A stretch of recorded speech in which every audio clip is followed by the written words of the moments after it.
আজকে আপনাদেরকে আমি গুনাহ করার অনুমতি দেব। খুব আশ্চর্য হয়েছেন না? আপনারা গুনাহ করতে পারবেন, গুনাহ করার অনুমতি আপনাদেরকে আমি আজকে দেব। খুব খুশি হইতেছেন না? বুঝতেছেন না কি কথা কয় হুজুরে? গুনার অনুমতি দিব? হ্যাঁ, গুনাহ করার অনুমতি আপনাকে দেব, তবে এমনিই না, চারটা শর্তে। কয়টা শর্তে? চারটা শর্তে। এই চারটা শর্ত যদি মানতে পারেন আপনি গুনাহ করেন, আপনার জন্য গুনাহ করা জায়েজ আছে, কোনো অসুবিধা নাই। একটা একটা করে শুনেন। জুনায়েদ বাগদাদী রাহিমাহুল্লাহর কাছে এক ভদ্রলোক আসছে, খুব খেয়াল করেন। আয়েশা সালাম দিয়া মুসাফা কইরা জুনায়েদ বাগদাদীর কাছে বসছে। পয়সা কয় হুজুর, আমার মনে চা তওবা করে আল্লাহর ওলি হয়ে যাইতাম। সুন্দর কথা না? আমার মনটা চা আমি তওবা কইরা আল্লাহর ওলি হয়ে যাইতাম। জুনায়েদ বাগদাদী কইরা তো চমৎকার একটা কথা, এর চাইতে সুন্দর আর কোনো কথা হইতে পারে? তবে হুজুর, আমার কয়েকটা খাহেশ আছে, দুই চারটা গুনাহ আমার জীবনে খাহেশ হিসাবে রয়ে গেছে। এই গুনাহগুলি করার অনুমতি যদি আমারে দেন, এই গুনাহটি কইরা সেইরা এরপরে আমি তওবা করে নেব। জুনায়েদ বাগদাদী বললেন, ঠিক আছে, তুমি আগামীকাল সকালবেলা আসবে, আসলে আমি তোমাকে এই গুনাহগুলি করার অনুমতি দেব। এই গুনাহগুলি করার কি দেব? অনুমতি দেব। বেচারা তো খুব খুশি, জীবনের শেষ খায়েশাতগুলো মিটাবো, শেষ গুনাহগুলি করব, অনুমতি দিবে হুজুরে, তওবা করে ফেলবো, শেষ ওলি হয়ে যাব।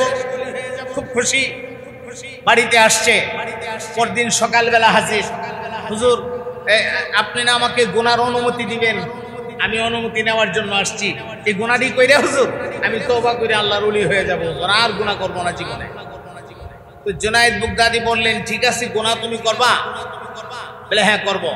তাহলে চারটা শর্ত আছে তোমার সাথে। কয়টা শর্ত আছে?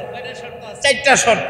এই চারটা শর্ত যদি মানতে পারো তাহলে তুমি গিয়ে গুনাহ করে যাও, তোমার জন্য গুনার অনুমতি দেওয়া হলো। ونشهد أن سيدنا ومولانا محمدا عبده ورسوله أما بعد فأعوذ بالله من الشيطان الرجيم بسم الله الرحمن الرحيم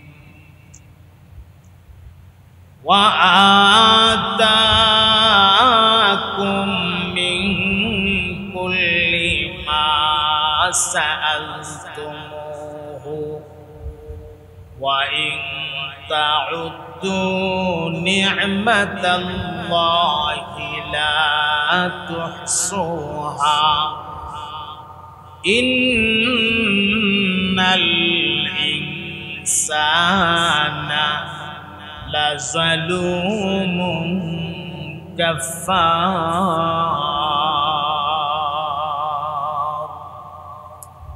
صدق الله العظيم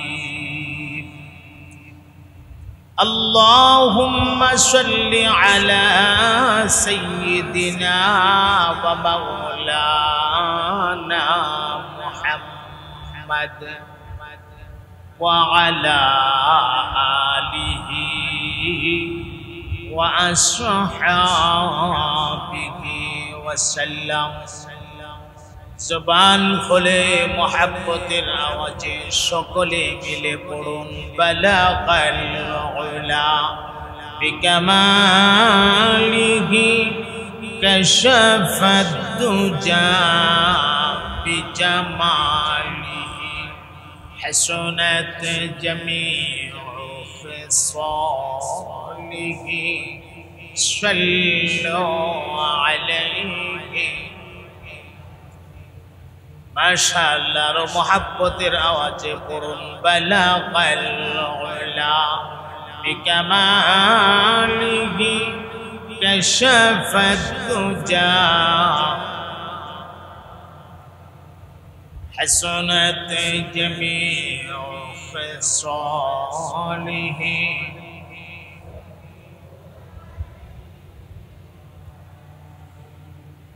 ونبي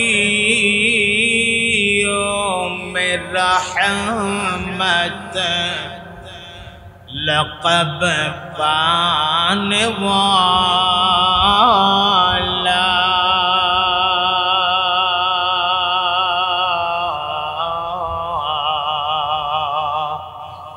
مراد गरीबों की बरलान वाला बलगल उला बिकमालिह कशफ الدجى بجماله حسنت جميع خصاله صلوا عليه আলহামদুলিল্লাহ।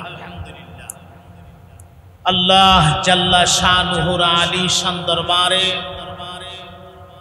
অসংখ্য অগণিত শুকর আর সুজুদ যে মহান রব্বুল আলামিন হাওয়াই যে দুনিয়া থেকে ফারেক করে সালাতুল জুমআ আদায় করার উদ্দেশ্যে আল্লাহ পাকের ঘর পর্যন্ত আমাদেরকে আসার বসার এবং কাবলাল জুমআ তিনি কিছু কথাবার্তা বলার আর শোনার তৌফিকটুকু ইনায়ত করেছেন। সে মহান মালিকের দরবারে আমরা শুকরিয়া পৌঁছাই। অন্তরের সবটুকুন ভালোবাসা উজাড় করে দিয়ে আমরা মহাব্বতের আওয়াজে বলি আলহামদুলিল্লাহ। ভাই, আল্লাহ তাআলা পৃথিবীতে যত মাখলুক পাঠাইছেন, অসংখ্য অগণিত মাখলুক, আমাদের সমাজে একটা গলত মাশহুর আছে, অর্থাৎ একটা ভুল কথা প্রসিদ্ধ আছে যে আল্লাহ 18,000 মাখলুকাত পাঠাইছে। এটা একটা ভুল কথা, কারণ মাখলুকাতের সংখ্যা কি পরিমাণ হবে এটার কোনো সংখ্যা কোথাও দেওয়া নাই। একমাত্র আল্লাহ তাআলাই ভালো জানেন মাখলুকাতের সংখ্যা কি পরিমাণ আছে। তো সমস্ত মাখলুকাতের মধ্যে আল্লাহ তাআলা মানব জাতিকে শ্রেষ্ঠ ঘোষণা দিয়েছেন। আলহামদুলিল্লাহ বলে। আমরা মানুষ, আমরা কি শ্রেষ্ঠ, সকলের শ্রেষ্ঠ। এখন আল্লাহ তাআলা আমাদেরকে পৃথিবীতে পাঠাইলেন কেন? আমাদেরকে পৃথিবীতে পাঠানোর পেছনে আল্লাহর কি উদ্দেশ্য? মানুষরে আল্লাহ পাঠাইছে খাও দাও ফুর্তি করো আনন্দ উল্লাস করো আর যা মনে চা তা করো, এই মাকসাদে কিন্তু আল্লাহ পাঠায় নাই। আল্লাহ তাআলা মানুষকে পৃথিবীতে পাঠানোর পেছনে আল্লাহর যে উদ্দেশ্যটা, সে উদ্দেশ্যটা হইল মানুষেরা আল্লাহকে চিনবে এবং আল্লাহর ইবাদত করবে। শুধুমাত্র এই কারণে আল্লাহ মানুষ পাঠাইছে। وما خلقت الجن والإنس إلا ليعبدون।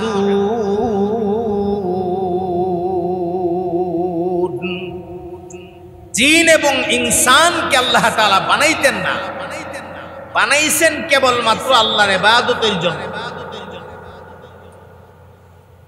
এখন এখানে দুইটা প্রশ্ন। একটা প্রশ্ন, আল্লাহর ইবাদত যদি আমি করি লাভ কি আমার না আল্লাহ? কারণ আল্লাহ তো দুনিয়াতে পাঠাইছে আল্লাহর ইবাদত করার জন্য। যিনি ইবাদতের মাকসাদে আমরা দুনিয়াতে পাঠাইলে লাভটা তো ওনার হওয়ার কথা আমি ইবাদত করলে। অথচ তাফসীরের ভেতরে আসছে মানুষ যদি ইবাদত করে আল্লাহ পাকের কোনো লাভ না, লাভ মানুষেরই হবে। সুবহানাল্লাহ, মানুষেরই লাভ, আল্লাহ পাকের কোনো লাভ না। সারা দুনিয়ার সব মানুষ মিল্লা যদি আল্লাহর ইবাদত ছাইরা দেয়, এতে করে আল্লাহগিরির মধ্যে কোনো কমতি আসবে না। আবার সারা দুনিয়ার সব মানুষ মিল্লা যদি আল্লাহর ইবাদত শুরু করে দেয়, এতেও আমার আল্লাহর কোনো প্রমোশন হবে না।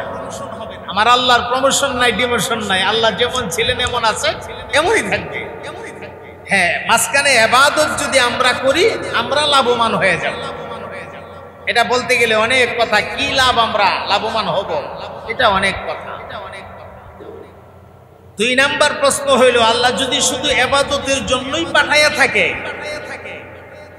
তাহলে তো আমি যে ভাত খাইতেছি এটাও খাওয়ান যেত না, আমি যে রিক্সা চালাইতেছি এটাও চালান যেত না, আমি যে বিভিন্ন গাড়ি ড্রাইভ করতেছি সেটাও করা যাবে না, আমি যে ব্যাংকে চাকরি করতেছি এটাও করা যাবে না, অথবা আমি যে সরকারি যে কোনো চাকরি নকরি করতেছি কিছুই তো করা যাবে না, আমি যে বিয়ে শাদী করতেছি আমার বাচ্চা কাচ্চা হইতেছে এগুলো তো করা যাবে না। কারণ আল্লাহ তোমার পাঠাইছি একমাত্র ইবাদত করার জন্য। একমাত্র ইবাদত যদি করণ লাগে তাইলে এই সবগুলি বাকি অন্যান্য কাজ যেগুলো আমরা করতেছি এগুলি তো করা যাবে না, করার নির্দেশ নাই তো। এই প্রশ্নের জবাব হইল, আল্লাহ মানুষকে দুনিয়াতে পাঠাইছে কেবল আল্লাহর ইবাদত করার জন্য। এই ইবাদত দিয়া উদ্দেশ্য শুধু নামাজ না, এই ইবাদত দিয়া উদ্দেশ্য শুধু রোজা না, এই ইবাদত দিয়া উদ্দেশ্য শুধু হজ যাকাত না, এই ইবাদত দিয়া উদ্দেশ্য বিবাহ করা, এই ইবাদত দিয়া উদ্দেশ্য সুন্নত তরিকায় ব্যবসা বাণিজ্য করা, এই ইবাদত দিয়া উদ্দেশ্য সুন্নত তরিকায় চাকরি নকরি করা। আমাদের নবী পাক চাকরি করছে, নবীর সাহাবীরাও চাকরি করছে, ওরাও রাষ্ট্র পরিচালনা করছে। সুতরাং গভর্নমেন্টের চাকরি করলে এই চাকরিটাও সুন্নত তরিকায় করতে পারলে সেটাও ইবাদত। ব্যবসা করবেন, ব্যবসাটাও যদি সুন্নত তরিকায় করতে পারেন সেটাও ইবাদত। বিবাহ করবেন, বিবাহটা যদি সুন্নত তরিকায় করতে পারেন সেটাও ইবাদত। এমনকি বিবির সঙ্গে একান্ত সময়টা যে কাটাইবেন এই সময়টাও যদি আল্লাহর নবীর সুন্নত ফলো করে কাটাইতে পারেন এই সময় কাটানোটাও ইবাদত। সুবহানাল্লাহ। তাইলে আমার পদে পদে ইবাদত। আমি বাথরুমে যাব সেখানেও ইবাদত আছে। বাথরুমে যাওয়ার নিয়ম অনুযায়ী যেতে হবে, বাথরুমে ঢুকতে হবে বাম পাও দিয়া দোয়া পইরা, বের হতে হবে দোয়া পইরা ডাইন পাও দিয়া, মসজিদে ঢুকবেন ডাইন পাও দিয়া, বের হবেন বাম পাও দিয়া, দোয়া পড়বেন ঢুকতে বের হইতে, সেখানেও ইবাদত। আপনার কদমে কদমে ইবাদত আছে। একজন মানুষের সাথে কথা বলবেন, এই কথা বলার ভিতরে ইবাদত আছে।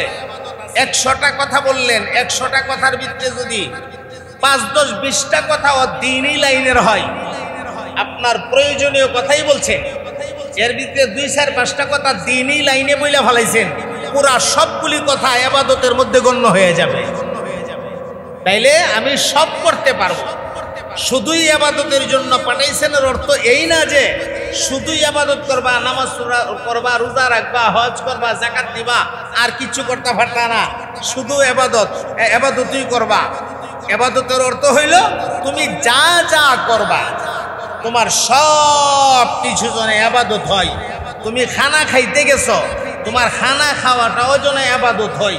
খানা খাওয়ার মধ্যে ইবাদত আছে। আপনি সুন্নত তরিকায় দস্তরখান ফালাইয়া বসতে হবে, এরপরে সুন্নত তরিকায় বসার চেষ্টা করতে হবে, বসতে হবে। হ্যাঁ, কেউ যদি সুন্নত তরিকায় বসতে পারে না, বসতে কষ্ট হয়, সেটা ভিন্ন কথা। হ্যাঁ, বসবেন। এরপরে আপনি লুকমা ছোট ছোট করে দইরা খাইবেন, সুন্নত তরিকায় খাইবেন। প্লেটের এক দিক থেকে ডান দিক থেকে খাবার আপনি শুরু করবেন, আস্তে আস্তে করে খাবেন। হ্যাঁ, এরপরে খানার শুরুতে দোয়া আছে, দোয়া পড়ে খানা শুরু করবেন।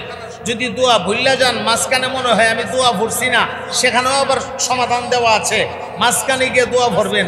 খানাটা আপনি খাইবেন, তো খানা খাইতেছেন নিজের প্রয়োজনে, নিজের পেটের খিদা নিবারণ করার জন্যে, কিন্তু এইখানেও আপনার ইবাদত আছে যদি সুন্নত তরিকায় খানাটা খান।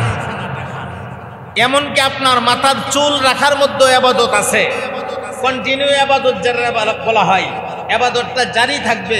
সুন্নত তরিকায় যদি মাথার চুল রাখেন, এই চুল রাখার মধ্যেও ইবাদত জারি থাকবে। হ্যাঁ, জায়গা জায়গা জায়গা জায়গা ইবাদত আছে। এক কথাই আপনার হায়াতের জিন্দেগি, পুরা জিন্দেগিটারে ইবাদতে কাটাইতে হবে। এর মানে হইল আমি যা করব সব ইবাদতে গণ্য হওয়া লাগবে। এই উদ্দেশ্যেই আল্লাহ মানুষ দুনিয়াতে পাঠাইছে। এভাবে যদি একটা মানুষ তার জিন্দেগিটারে পরিচালনা করতে পারে, এই মানুষটা আল্লাহ তাআলার কাছে প্রিয় হয়ে যায়, এই মানুষটা আল্লাহ তাআলার কাছে মকবুল হয়ে যায়, এই মানুষটা আস্তে আস্তে করে মুত্তাকি হয়ে যায়। সুন্নতের পাইবন্ধ হতে হতে একদিন মানুষটা পরিপূর্ণ মুত্তাকি হয়ে যায়। আর পরিপূর্ণ মুত্তাকি হয়ে গেলে তখন আল্লাহ নিজে মানুষটার ওলি হয়ে যায়, ওলি আল্লাহ নিজে অভিভাবক হয়ে যায়। সুবহানাল্লাহ। আল্লাহু ওয়ালিয়ুল্লাযীনা আমানু ইউখরিজুহুম মিনাজ যুলুমাতি ইলান নূর। আল্লাহ যখন কোনো মানুষের অভিভাবক হয়ে যায় তখন আল্লাহ নিজ দায়িত্বে এই মানুষটাকে অন্ধকার থেকে টেনে টেনে আলোর পথে নিয়ে আসে। অর্থাৎ এই মানুষটারে আল্লাহ তাআলা নিজ কুদরতি হাতে সকল প্রকারের গুনাহ থেকে বাঁচাইয়া রাখে। সুবহানাল্লাহ। তাহলে আমি গুনাহ থেকে বাঁচতে পারবো না, সম্ভব না। আমার এই গুনাহ থেকে বাঁচাইয়া রাখার মালিক কে? বলেন, আওয়াজ দিয়া বলেন, আল্লাহ। আল্লাহর নাম বলতে তো লজ্জা নাই, আসতে বলবেন কেন? আল্লাহই তো আমার সব, আল্লাহই তো আমার রব, আল্লাহই তো আমার মালিক, তিনি তো আমার রিজিক দাতা, তিনি আমার হায়াতের মালিক, তিনি আমার মৌতের মালিক। সুতরাং তার নাম যখন আমি বলবো, আমি আমার কলিজা থেকে বলবো, মন থেকে বলবো। বলেন, সবকিছুর মালিক কে? আল্লাহ। আল্লাহর নাম বলতে যখন বলা হয় তখন কার্পণ্যতা করবেন না, মন খুল্লা, মন উজাড় করে বলার চেষ্টা করবেন। তো এইভাবে মানুষ ইবাদতের মাধ্যমে আল্লাহর কাছে পছন্দের হয়ে যায়। আমি একটা ছোট্ট ওয়াকিয়া আপনাদেরকে শোনাই। জুনায়েদ বাগদাদি রাহিমাহুল্লাহ, ইসলামে তো গুনাহ করা জায়েজ না। গুনাহ করা জায়েজ আছে? জায়েজ নাই। আজকে আপনাদেরকে আমি গুনাহ করার অনুমতি দেব। খুব আশ্চর্য হয়েছেন না? আপনারা গুনাহ করতে পারবেন, গুনাহ করার অনুমতি আপনাদেরকে আমি আজকে দেব। খুব খুশি হইতেছেন না? বুঝতেছেন না কি কথা কয় হুজুরে? গুনার অনুমতি দিব? হ্যাঁ, গুনাহ করার অনুমতি আপনাকে দেব, তবে এমনিই না, চারটা শর্তে। কয়টা শর্তে? চারটা শর্তে। এই চারটা শর্ত যদি মানতে পারেন আপনি গুনাহ করেন, আপনার জন্য গুনাহ করা জায়েজ আছে, কোনো অসুবিধা নাই। একটা একটা করে শুনেন। জুনায়েদ বাগদাদি রাহিমাহুল্লাহর কাছে এক ভদ্রলোক আসছে, খুব খেয়াল করেন। আইসা সালাম দিয়া মুসাফা কইরা জুনায়েদ বাগদাদির কাছে বসছে। পয়সা কয়, হুজুর আমার মনে চা তওবা কইরা আল্লাহর ওলি হয়ে যাইতাম। সুন্দর কথা না? আমার মনটা চা আমি তওবা কইরা আল্লাহর ওলি হয়ে যাইতাম। জুনায়েদ বাগদাদি কইরা তো চমৎকার একটা কথা, এর চাইতে সুন্দর আর কোনো কথা হইতে পারে? তবে হুজুর আমার কয়েকটা খাহেশ আছে, 2-4টা গুনাহ আমার জীবনে খাহেশ হিসাবে রয়ে গেছে। এই গুনাহগুলি করার অনুমতি যদি আমারে দেন, এই গুনাহটি কইরা সেইরা এরপরে আমি তওবা করি। জুনায়েদ বাগদাদি বললেন, ঠিক আছে, তুমি আগামীকাল সকালবেলা আসবে, আসলে আমি তোমাকে এই গুনাহগুলি করার অনুমতি দেব। এই গুনাহগুলি করার কি দেব? অনুমতি দেব। বেচারা তো খুব খুশি, জীবনের শেষ খায়েশাতগুলো মিটাবো, শেষ গুনাহগুলি করব, অনুমতি দিবে হুজুরে, তওবা করে ফেলবো, শেষ ওলি হয়ে যাব। খুব খুশি। বাড়িতে আসছে, পরদিন সকালবেলা হাজির। হুজুর আপনি না আমাকে গুনার অনুমতি দিবেন, আমি অনুমতি নেওয়ার জন্য আসছি। এই গুনাহটি কইরা হুজুর আমি তওবা করে আল্লাহর ওলি হয়ে যাব, আর গুনাহ করব না জীবনে। তো জুনায়েদ বাগদাদি বললেন, ঠিক আছে, গুনাহ তুমি করবা? বলে হ্যাঁ করব। তাহলে 4টা শর্ত আছে তোমার সাথে। কয়টা শর্ত আছে? 4টা শর্ত। এই 4টা শর্ত যদি মানতে পারো তাহলে তুমি গিয়ে গুনাহ করে যাও, তোমার জন্য গুনার অনুমতি দেওয়া হলো। বলে হুজুর শর্তটা কি? 1 নাম্বার শর্ত হইল, তুমি থাকো কোথায়, তোমার মানে তুমি খাও কি, তুমি যে খানাগুলা খাও বা বিভিন্ন নিয়ামত ভোগ করো, যেমন বাতাস, আলো, সূর্যের তাপ, এরপরে জমিন, এই যে তুমি বিভিন্ন নিয়ামত যে তুমি ভোগ করতেছ, দুইটা চোখ, চোখের নিয়ামত ভোগ করতেছ, দুইটা হাত, দুইটা পা, জিহ্বা, মুখ সব মিলাইয়া এই যে নিয়ামত গুলি ভোগ করতেছ, এই নিয়ামত গুলি তো আল্লাহ, এটি তো তোমার না। পেলে না হুজুর এটি আমার না, তাহলে আল্লাহর নিয়ামত ভোগ করে ছাড়ে দাও, ছাইরা দিয়া তুমি গিয়া গুনাহ করো যাও। পারবো? আল্লাহর নিয়ামত ছেড়ে বাঁচা সম্ভব? আল্লাহর নিয়ামত ছেড়ে দেও। আল্লাহর কোন নিয়ামত তুমি খাইতে পারতা না। আম খাইতে পারতা না, জাম খাইতে পারতা না, কাঁঠাল খাইতে পারতা না, লেসু খাইতে পারতা না, আপেল খাইতে পারতা না, আঙ্গুর খাইতে পারতা না, ভাত খাইতে পারতা না, মাছ খাইতে পারতা না, গরুর গোশত খাইতে পারতা না। আল্লাহর দেওয়া নিয়ামত চোখ দিয়া দেখতে পারতা না, চোখ বন্ধ করে রাখুন লাগবো, হাত দিয়া ধরতা না, লোলার মতো খারি তখন লাগবো, ঠ্যাং দিয়া হাঁটতে পারতা না, মুখ দিয়া কথা কইতে পারতা না, বুবান মতো খারিতাম কথা কইতে পারতা না। আল্লাহর কোন নিয়ামত তুমি বুক করতে পারতা না। কথাটা বুঝেন নাই? যদি পারো যাও, অনুমতি দিলাম যে গুনাহ করো।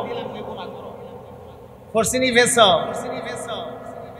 আমরা নিয়ামত দিছে কে? আরো জোরে কোন, ওয়া ইন তাউদ্দু নি'মাতাল্লাহি লা তুহসুহা। মানুষের প্রতি আল্লাহর পক্ষ থেকে যে নিয়ামতগুলো দেওয়া হয়েছে, একটা মানুষ যদি তার সারা জীবন এই নিয়ামতগুলি গণনা করতে থাকে, গণনা করতে করতে করতে করতে তার হায়াতের জিন্দেগি শেষ হয়ে যাবে, কিন্তু আল্লাহর দেওয়া নিয়ামত গণনা করে শেষ করতে পারবে না। সব আমি বাদ দিলাম, শুধু দুইটা চোখের কথাই আপনাদেরকে একটু বলি। আল্লাহ রাব্বুল আলামিন দুইটা চোখ দান করছেন দয়া কইরা। চোখগুলি থাকার কারণে আপনারা জালালি হুজুরকে দেখতে পারতেছেন, আমি জালালিও আপনাদেরকে দেখতে পারতেছি। চোখগুলি থাকার কারণে রাস্তা দিয়ে হাইটে হাইটে মসজিদে আসতে পারছেন, আবার হাইটে হাইটে মসজিদ থেকে বাড়ি পর্যন্ত যাবেন। বাড়িতে যাওয়ার পরে যখন খানা সামনে দেওয়া হবে, খানার প্লেটে কি দিল, কোন ধরনের তরকারি দিল, কি দিল না দিল আপনি চোখ থাকার কারণে দেখতে পারবেন। চোখ যার নাই তারে জিগান দুইটা চোখের দাম কত, দুইটা চোখের দাম কত। যার চোখ নাই তারে জিগাইলে আপনি বুঝতে পারবেন। এই জন্য নিয়ামত থাকতে নিয়ামতের কদর বুঝতে হবে।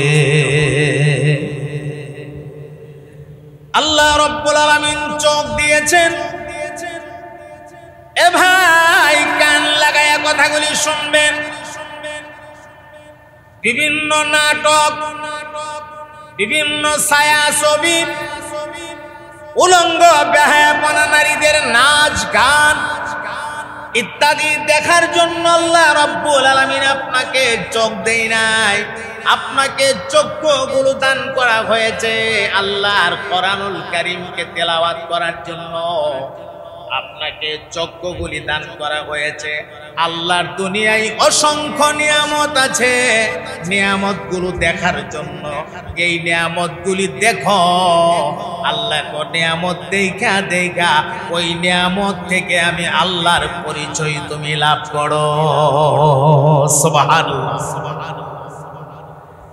আমার ভাইয়েরা, যেই মানুষটা মুতাফাক্কির, যেই মানুষটা ফিকির করে, চিন্তা করে, ভাবে, ফিকির কইরা চলাফেরা করে, এই মানুষটা তো গাছের পাতার দিকে তাকাইলেও দেখে আল্লাহ। এই মানুষটা তো গাছের ফলের দিকে তাকাইলেও দেখে আল্লাহ।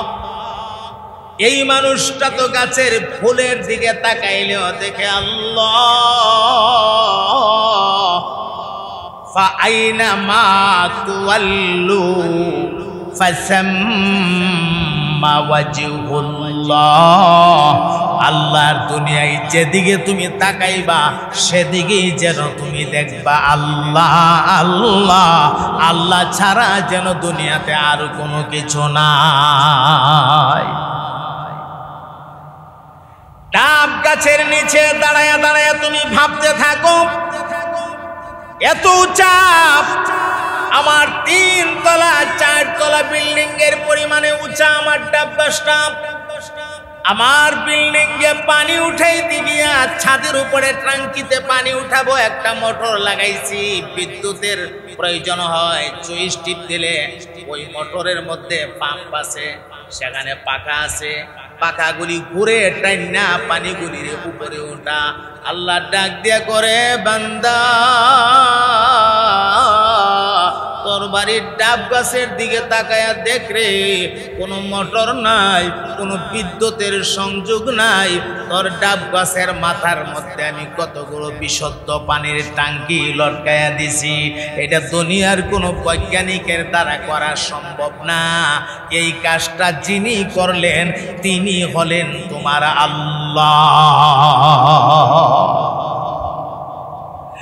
এ বান্দা, তুমি একটা বিচি লাগাইলা, ছোট্ট একটা বিচি মাটিতে লাগাইলাম, এই বিচি থেকে আমি আল্লাহ ছোট্ট একটা গাছ উঠাইয়া দিলাম। এই গাছটা আস্তে আস্তে করে উপরের দিকে বাড়তেছে। এরপরে তুমি সুন্দর একটা বাইসনা দিয়ে দিছো, বাইসনা। এই গাছটা, গাছের লটটা বাইসনার উপরে বাইতেছে। কিছুদিন পরে দেখো ফুল আসছে, কিছুদিন পরে দেখো ফল আসছে। এই সামান্য লতের ভেতরে 1 হাত 1.5 হাত লম্বা লম্বা, 2 হাত লম্বা লম্বা বড় বড় লাউ। আল্লাহ কে দিল তোর এই লাউ গাছ? গাছটা দিল কে? একটা বিচি থেকে তোরে গাছটা দিল কে? এত বড় বড় লাউ তোরে দিল কে? এত বড় বড় মিষ্টি কুমড়া তোরে দিল কে? তুই লত লাগাইছ জমিনে, লত, এই লতের গোড়ায় গোল গোল আলো, এই আলোগুলি তোরে কে দিয়া দিল? লতের গোড়ায় লম্বা লম্বা আলো, এই আলুগুলো তোরে লতের গোড়ায় কে দিয়া দিল? লাগাইলে তুই মরিচের গাছ, অসংখ্য মরিচ তোর গাছের মধ্যে কে দিয়া দিল? আপেল গাছে আপেল কে দিল রে? মালটা গাছে মালটা কে দিল? আঙ্গুর গাছে আঙ্গুর কে দিল? এক একটা ফলের মধ্যে আবার এক এক ধরনের মজা, এক একটা ফল আবার দেখতে এক এক রকমের। সবগুলি ফল এক রকমের না, এক ধরনের না, ধরনটাও ভিন্ন, আবার তার মজাটাও ভিন্ন। আল্লাহ কই এইসব নিয়ামত যিনি দান করছেন, ওই নিয়ামত দেনেওয়ালাই হলো তোমার আল্লাহ। এই নিয়ামত দেনেওয়ালাই হলো তোমার আল্লাহ। ডাক দিয়া করে, বান্দা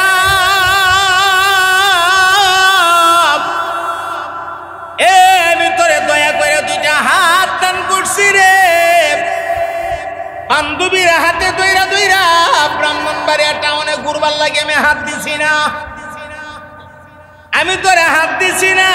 গার্লফ্রেন্ডের হাতে দইরা দইরা তুই টাউনে ঘুরবে, পার্কে যাবে, এই কারণে তোরে হাত দিছি না। এ বেহায়া, আর একটা বেগানা নারীর হাতে তুই দইরা দইরা রাস্তাঘাটে ঘুরস, তোর কি লজ্জা লাগে না? তোর কি শরম লাগে না? আল্লাহ কো বান্দা, এই কারণে তোরে হাত দেই নাই, আমি তোরে হাত দিছি। এই হাত দিয়া আমার কোরআন খুল্লা খুল্লা পড়বে। আমি হাত দিছি, এই হাত দিয়া আমার ঘরের কাজ যদি চলে, পারলে তুই একটা ইট লাগায়া হাতটারে ধন্য করবে। আমার এই হাতটা দিয়া মসজিদের কাজে আমি একটা ইট দিলাম, অথবা একটা ইট আগায়া দিলাম, অথবা 1 বালতি মশলা আমি টাইনা দিলাম। আমি হাত দিলাম তোরে রিজিককে খুঁজে বের করার জন্য। যেখানে রিজিক আছে সেখানে তুই কর্ম করবে হাত দিয়া ধইরা গাড়ি চালাইবে, তুই রিজিক হালাল রিজিক তালাশ করবে। হাত দিয়া কলমে সাইন দিবে, সাইন দিয়া মানুষের উপকার করবে। তুই চাকরি কর, চাকরিকে আমি আল্লাহ তোর রিজিকের জন্য একটা ওসিলা বানায় দিলাম। মানুষের সাইন দিয়া দেওয়া এটা তোর দায়িত্ব। বেতন তো তোরে সরকারিভাবে গভর্নমেন্টের তরফ থেকে দেওয়া হইতেছে, কিন্তু দুঃখজনক হলেও এই কথা সত্য, সরকার বেতন দেওয়ার পরেও স্যারে সাইন দিলে ওই সাইন কলমের আগার কালি বের করা লাগলে 50,000, 1 লাখ, 2 লাখ টাকা টেবিলের নিচ দিয়ে আলাদা ঘুষ দেওয়া লাগে। কথা কয় না, লাগেনি না? আল্লাহ কেন লাগবে? লাগার তো কথা না, তুই তো চাকরি করস, নির্দিষ্ট একটা বেতন তোর আছে, এখন সাইন দিবি তুই আমার দেওয়া হাত দিয়া, আমি আল্লাহ তোরে হাত দিছি আমার বান্দার উপকার করবে, সাইন দিবে, টাকা নিবি কেন? টাকা নেওয়া তোর জন্য তো আমি বৈধ করে দেই নাই। সুবহানাল্লাহ। এই জন্য মোহতারাম হাজিরিন, কথা বললে অনেক কথা। আল্লাহ পাক এই নিয়ামতগুলো দান করেছেন একমাত্র আল্লাহর কাজে লাগানোর জন্য। কথা বললে অনেক কথা বলা যাবে। জুনায়েদ বাগদাদি ডাক দিয়া কই, গুনাহ করতে চাও, যদি চাও অনুমতি দিলাম, 1 নাম্বার শর্ত, আল্লাহর দেওয়া সব নিয়ামত তুমি ছাইরা দেও। আল্লাহর দেওয়া নিয়ামত ভোগ করতে পারবা না, আল্লাহর দেওয়া নিয়ামত যদি ভোগ করো তুমি গুনাহ করতে পারবা না। আর আল্লাহর দেওয়া নিয়ামতগুলি যদি ছাইরা দেও, আমি তোমারে গুনাহ করার অনুমতি দিলাম। তাহলে ফলাফল কি দাঁড়াইলো? আল্লাহর দেওয়া নিয়ামত ছাড়াও সম্ভব না, আর গুনাহ করাও সম্ভব না।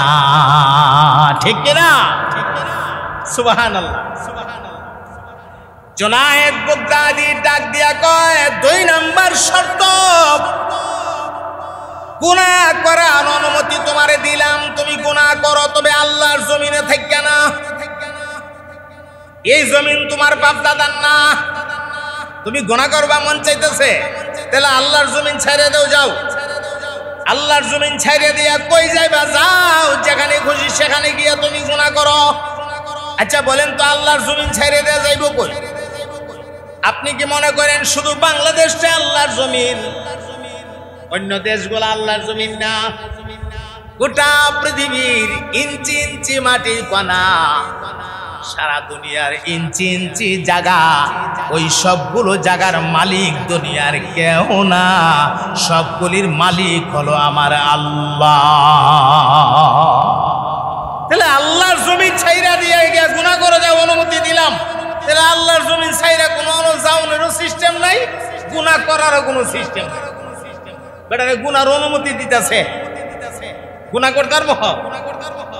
বেটা তো সব কথায় আটকা পড়তেছে। হুজুর আপনার আর কি শর্ত আছে বলুন? 3 নাম্বার শর্ত হলো, তুমি এমন জায়গাতে যাইবা, এমন জায়গা গিয়া গুনাহ করবা, এমন নীরব জায়গাতে যাইবা যেখানে গেলে আল্লাহ দেখে না। এমন জায়গা যদি তুমি পাও তাইলে যাও গিয়া গুনাহ করো, আমার কোনো আপত্তি নাই। পেলে হুজুর আমি 4, 5, 10, 20টা গেটের ভিতরে নির্জন কামরায় যাব। মুসলমান বিশ্বাস করতে হবে, তুমি যত নির্জন কামরাতে যাও, যেখানে যাও, সেখানেও কিন্তু দেখে তোমার আল্লাহ। 7 জমিনের নিচে তাহাতা সারাতে পাথরের চিপাই যদি একটা পিঁপড়া ঘুরে গো, আপনার আমার মহান আল্লাহ ওই পিঁপড়াটারেও দেখে। শুধু দেখেই না, পিঁপড়াটা যে হাঁটতেছে ওই পিঁপড়ার পায়ের তরিগুলি পর্যন্ত আমার মহান আল্লাহ ওনার কুদরতি কান দিয়া শুনে। জুনায়েদ বাগদাদি 3 নাম্বার শর্ত দিলেন, আল্লাহ দেখে না এমন জায়গা যাও, যদি এমন জায়গা থাকে সেখানে গিয়ে গুনাহ করো, যাও, তোমার গুনাহ করার অনুমতি দিলাম। মানে আল্লাহ দেখে না এমন জায়গা ভাইবো কই? এমন জায়গা ভাইতো না, গুনাহ করার সুযোগ নাই। কয়টা গেল? 3টা। 4 নাম্বার শর্ত, জুনায়েদ বাগদাদি বলেন তোমারে গুনাহ করার অনুমতি দিলাম। 4র্থ নাম্বার শর্ত হলো আজরাইলের সাথে একটু দেখা করো, দেখা করে একটু চুক্তি করো, চুক্তি একটু অনুমতি লও। আজরাইল সাহেব আমি এই 2টা বা 4টা গুনাহ করতে চাই, এই গুনাহটা করার সময় আমার আসেনি, গুনাহটা কইরা তওবা করার সময় আসেনি। এই কথাটা তুমি আজরাইলের সাথে চুক্তি কইরা লও। চুক্তি কইরা সেরা যদি আজরাইল তোমারে সময় দে আর সময় থাকে তাইলে তুমি গুনাহ করো, আমার কোনো আপত্তি নাই। জনমের পর জনম চলে যাবে, আজরাইলের সাথে দেখা করাও সম্ভব না, চুক্তি করাও সম্ভব না, আর জীবনে গুনাহ করাও সম্ভব না। তাহলে গুনাহ মুক্ত জীবন আমাদেরকে গড়ে তুলতে হবে। আল্লাহ আমাদেরকে গুনাহ মুক্ত জীবন বানায় দেন। সবাই বলেন আমিন। আমার মুহতারাম ভাইয়েরা, আপনারা যারা সুন্নত পড়েন নাই, আপনারা 4 রাকাত সুন্নত পড়বেন ইনশাআল্লাহ।